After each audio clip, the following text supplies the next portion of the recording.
আজকে এই ই-লার্নিং ক্লাসের প্রথমেই আমি আমার প্রিয় ছাত্রছাত্রীদের জানাই অনেক অনেক ভালোবাসা এবং আমি আশা করছি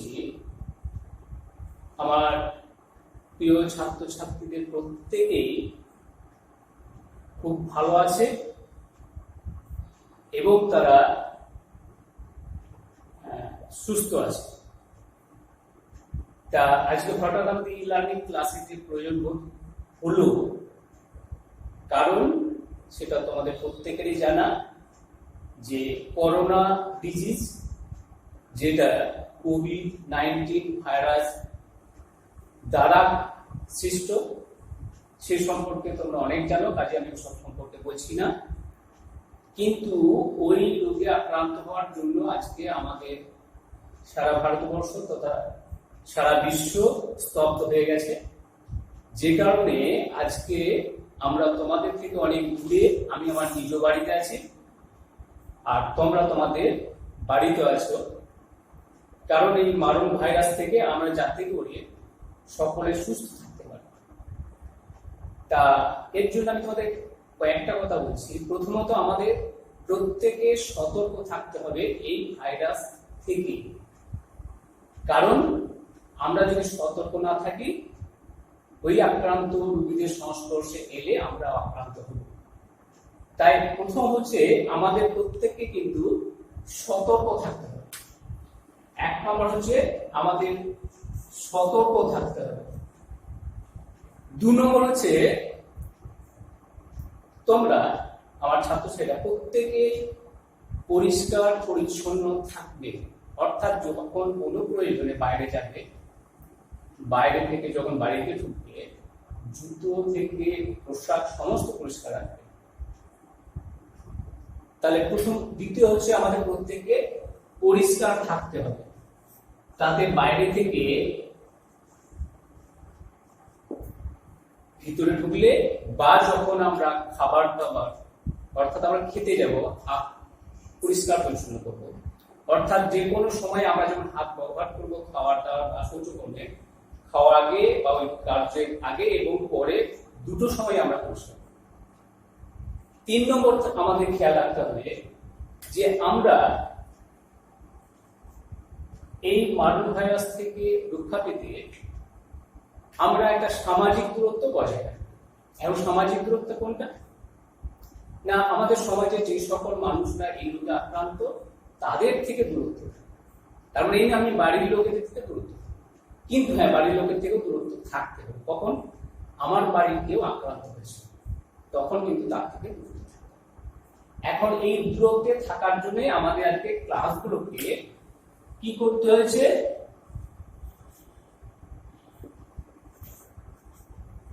ক্লাসগুলোকে বন্ধ করতে হয়েছে, যাতে করে আমরা রোগ থেকে রক্ষা পাই। সেই কারণে আজকে তোমরা আমাদের কাছ থেকে দূরে আছো আর আমরা তোমাদের কাছ থেকে দূরে আছি।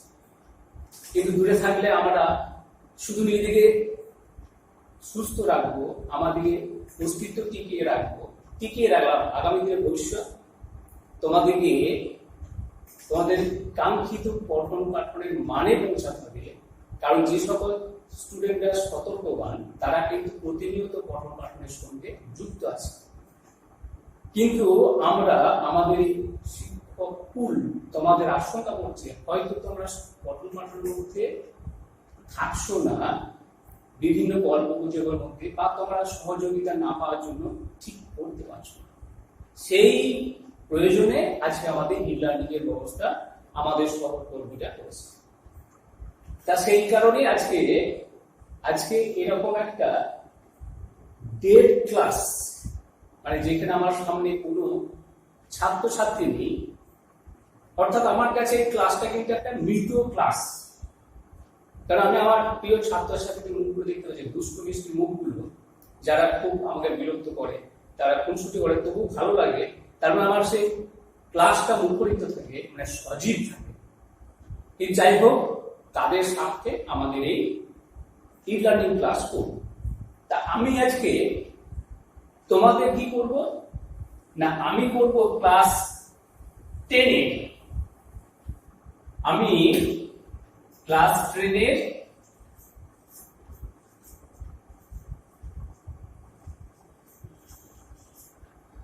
দশম শ্রেণীর আমি একটা ক্লাস নেব। সেই বিষয়টা কি? বিষয়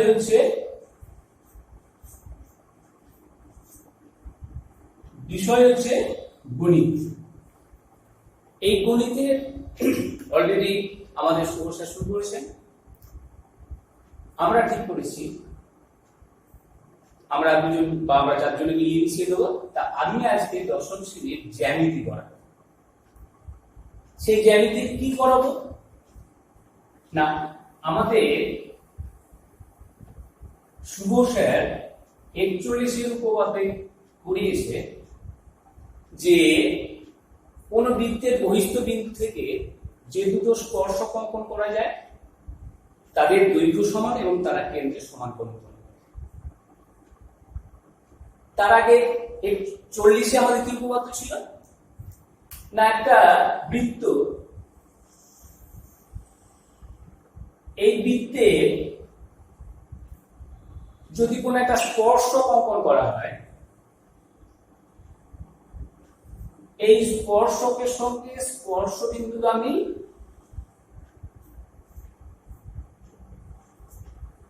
যে ব্যাসার্ধ পরস্পর লম্ব হয়। এটা অলরেডি তোমরা জানো যে যে কোনো স্পর্শ বিন্দুগামী ব্যাসার্ধ স্পর্শকের সঙ্গে লম্ব হয়। আমি একটু তোমাদের স্মরণ করি, ক্লাস 8 ছিল যে একটা সরলরেখা তার বহিস্থ কোন বিন্দু থেকে আমরা ওই সরলরেখা পর্যন্ত যতগুলো সরলরেখা অঙ্কন করব তাদের মধ্যে এই যে লম্ব অঙ্কিত হলো সেই লম্বের থেকেও ক্ষুদ্রতম। এখন আমাদের এই বৃত্তের কেন্দ্র থেকে স্পর্শক পর্যন্ত যতগুলো সরলরেখা অঙ্কন করব তারা প্রত্যেকেই বৃত্তের বাইরে আছে। তার মানে ওই বৃত্তের ওই কেন্দ্র থেকে স্পর্শকের উপস্থিত বিন্দু যদি আমি নিই, এটা ও এ ব্যাসার্ধ ওপি থেকে বড়। যদি ওবি নিই, সেই ওবিটাও আমাদের ব্যাসার্ধ ওপি থেকে বড়।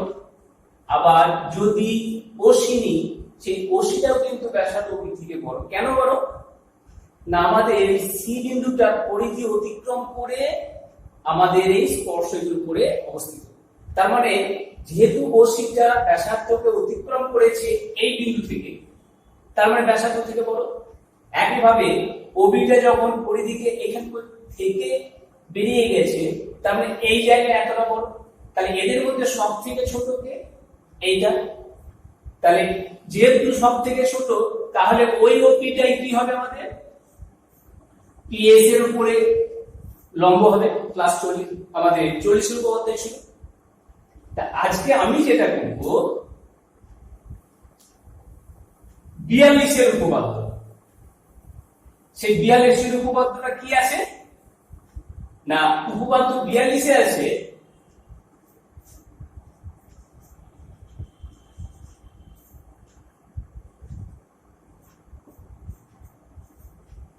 এই উপপাদ্য 42 এ আছে আমাদের যে দুটো বৃত্ত যদি পরস্পরকে স্পর্শ করে তাহলে ওই স্পর্শ বিন্দুটা, যে দুটো বৃত্ত স্পর্শ করছে তাদের কেন্দ্রবিন্দু একই সরলরেখায় থাকবে। অর্থাৎ আমি যদি ভাবি যে একটা বৃত্ত এরকম আছে,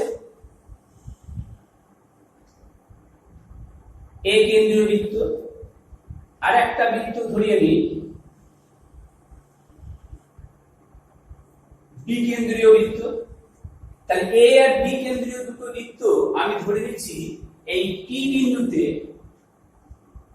বিন্দুতে স্পর্শ করেছে। তাহলে দুটো বৃত্ত পি বিন্দুতে স্পর্শ করেছে। আমাদের উপপাদ্য বলছে ওই এ বিন্দু, পি বিন্দু আর বি বিন্দু ওরা একটা সরলরেখায় থাকবে। অর্থাৎ এ থাকবে এরকম জায়গায়, পি থাকবে এরকম জায়গায়, আর বি থাকবে এরকম একটা সরলরেখার মধ্যে থাকবে। এখন তোমাদের প্রশ্ন আসতে পারে, স্যার বৃত্ত যদি শুধুমাত্র বাইরে বহিস্থভাবে স্পর্শ করবে? না, এরা অন্তস্থ ভাবেও স্পর্শ করতে পারে। সেরকম কেমন ভাবে না, আমি ধরি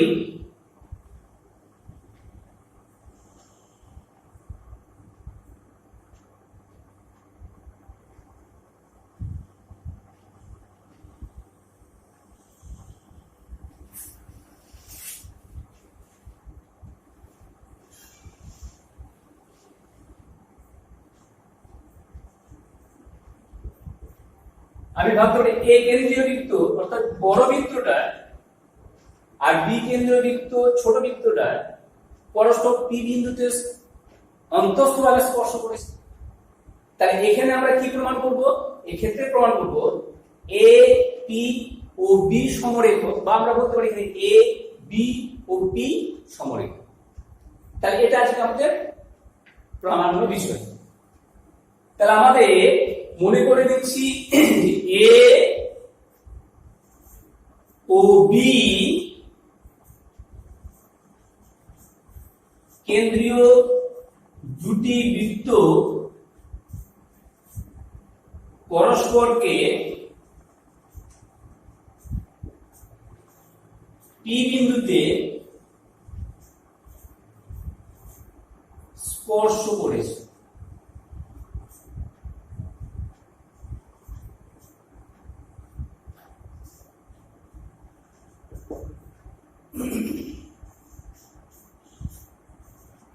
আমরা এটা ধরে নিলাম যে এ ও বি কেন্দ্রীয় দুটি বৃত্ত পরস্পরকে পি বিন্দুতে স্পর্শ করেছে। তাহলে আমাদের প্রামাণ্য বিষয় কি না, প্রমাণ করতে হবে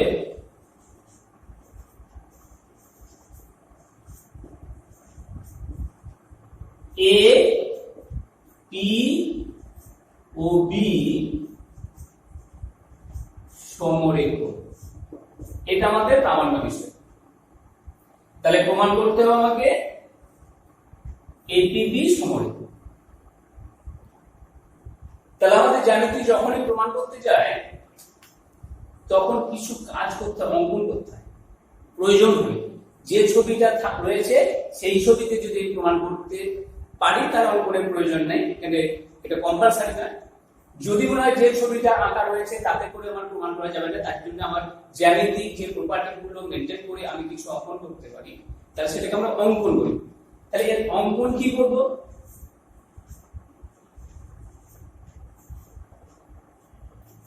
অঙ্কন করব আমরা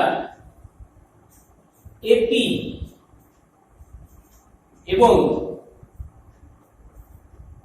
বিপি কে যুক্ত করিলাম।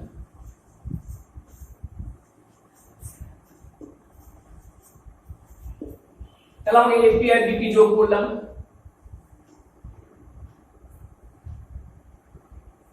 এখানে যোগ করাই আছে। তাহলে এপি আর বিপি দুটোকে যোগ করার ফলে কি হলো না, দুটো সরলরেখা এপি আর একটা সরলরেখা বিপি তৈরি হয়েছে। এখন আমাদের ছবি থেকে আমাদের কি একটা ধারণা নেব যে এপি একটা সরলরেখা, বিপি আর একটা সরলরেখা, এটা এক সরলরেখা। অর্থাৎ এবি একটা সরলরেখা প্রমাণ হলে আমার প্রমাণ হবে এ পি ও বি সমান। তা কেউ কেউ প্রয়োজন বোধে মনে করতে পারো যে অঙ্কনের মধ্যেই আমি ঢুকাতে পারি যে এটা যেমন যুক্ত করলাম এবং পি বিন্দুতে একটা সাধারণ স্পর্শক এসটি অঙ্কন করব, এটাও করে নিতে পারো। অথবা বই আমাদের যেমন আছে প্রমাণের সময় সেটাকে ঠেকে দিতে, যেটা খুশি। কেউ অঙ্কনের মধ্যেই এসটি স্পর্শকটা কিন্তু তোমরা করে নিতে পারো। তা আমি প্রমাণ কি করব?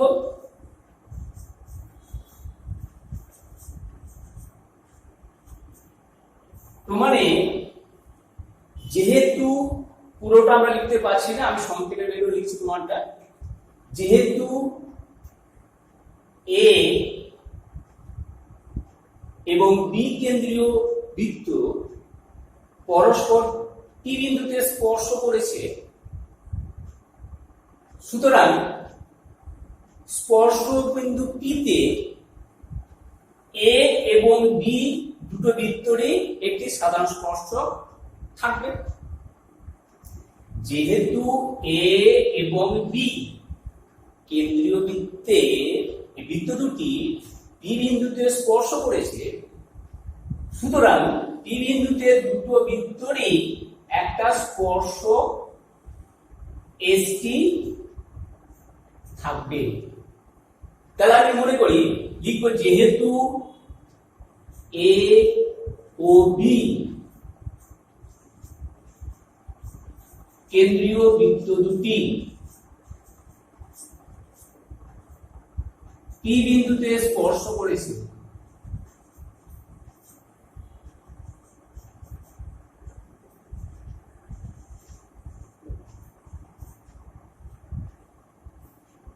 অতএব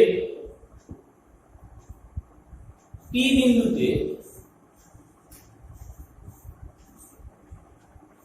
ওই বৃত্ত দুটির একটি সাধারণ স্পর্শক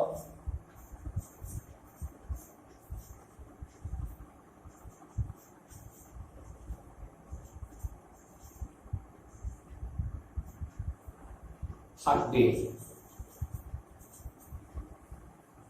তাহলে যেহেতু এসটি একটা সাধারণ স্পর্শক, একটা সাধারণ স্পর্শক থাকবে, তাহলে ধরি বা মনে করি এসটি সাধারণ স্পর্শক।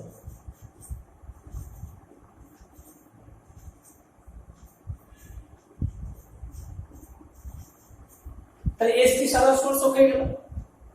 এবারে আমরা উপরে লিখি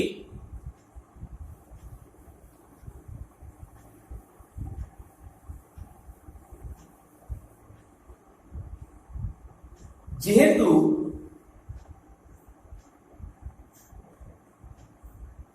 এ কেন্দ্রীয় বৃত্তে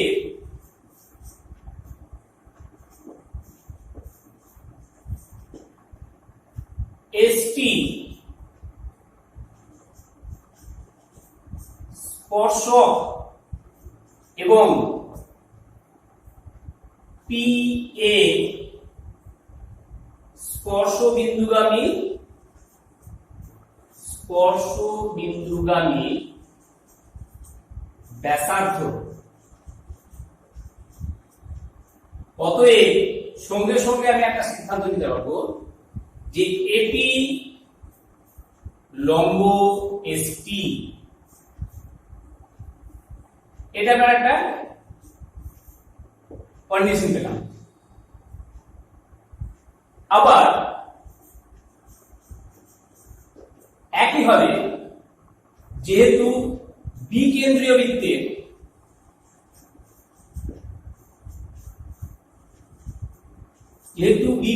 বৃত্তেরও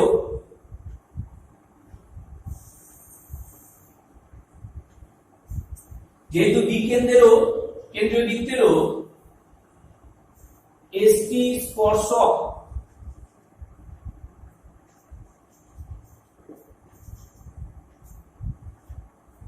এবং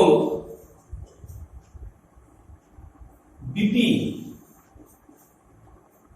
স্পর্শ বিন্দুগামী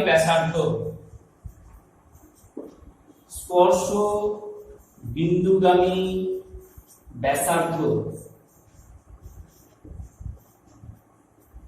এখানেও আমরা একটা সিদ্ধান্ত নিতে পারি।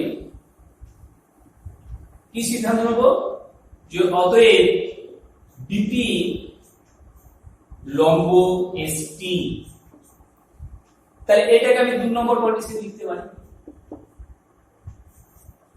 তাহলে 1 নম্বর পেয়েছি এপি এই সরলরেখাটা এসটি এর উপরে লম্ব, আবার দ্বিতীয় ক্ষেত্রে পেয়েছি বিপি সরলরেখাটা এসটি এর উপরে লম্ব। তাহলে 1 আর 2 থেকে আমি কি সিদ্ধান্ত নিতে পারি? যে এসটি একটাই মাত্র সরলরেখা যার একটা নির্দিষ্ট বিন্দু পি তে এপি লম্ব, আবার বি অন্য একটা বিন্দু থেকে ওই পি বিন্দুতে বিপি লম্ব। তাহলে কোন সরলরেখার কোন একটা বিন্দুতে যদি এরকম আমাদের এপি একটা লম্ব হয় আর উল্টো দিকে বা এদিকেও হতে পারে কিউ এ আর একটা লম্ব হয়, তাহলে তারা সমরেখ হবে। আবার যদি উল্টো দিকে হয়, আমি বললাম কিউটা এদিকে, এটা কিউ। তাহলে এটা আমাদের জানি যে একটা সরলরেখার কোনো একটা নির্দিষ্ট বিন্দুতে দুটো আলাদা আলাদা লম্ব হয় না, তার মানে তারা একটাই লম্ব এবি। তাহলে 1 এবং 2 থেকে অতএব 1 নং ও 2 নং থেকে বলতে পারি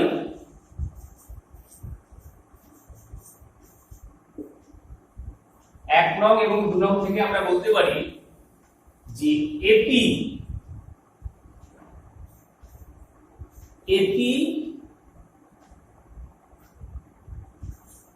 ও বিপি দুটি ভিন্ন সরলরেখা বা সরলরেখাংশ। তাহলে 1 নম্বর 2 নম্বর থেকে বলতে পারি এপি এবং বিপি ভিন্ন দুটি সরলরেখা, ভিন্ন দুটি সরলরেখা বা সরলরেখাংশ একই বিন্দু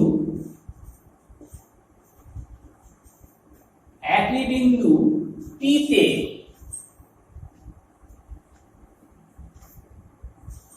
এসটি সরলরেখার উপর লম্ব,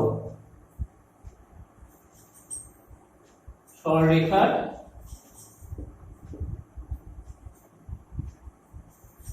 উপর লম্ব। তাহলে এপি আর বিপি দুটো সরলরেখাংশ একই বিন্দু P তে এসটি সরলরেখার উপর লম্ব। এটা সম্ভব তখনই যদি এপি এক সরলরেখা থাকে। সুতরাং আমরা এখান থেকে সিদ্ধান্ত নিই, সুতরাং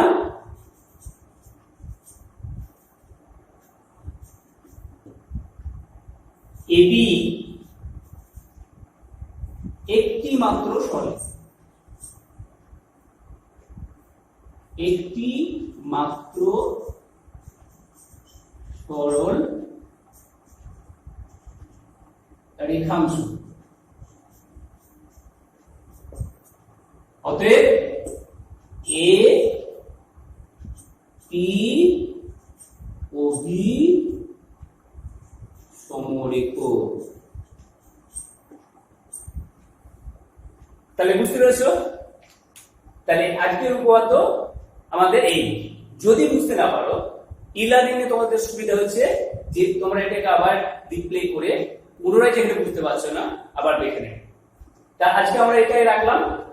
আর এর জন্য দেখবে উদাহরণে কয়েকটা করে আছো, এর পরের দিন তোমরা এই কয়েকটা উদাহরণের প্রশ্ন দাও এবং যে এক্সারসাইজে আছে কিছু প্রয়োগ, এগুলো দু একটা দেখে আসবে, পরের দিন আমি দেখে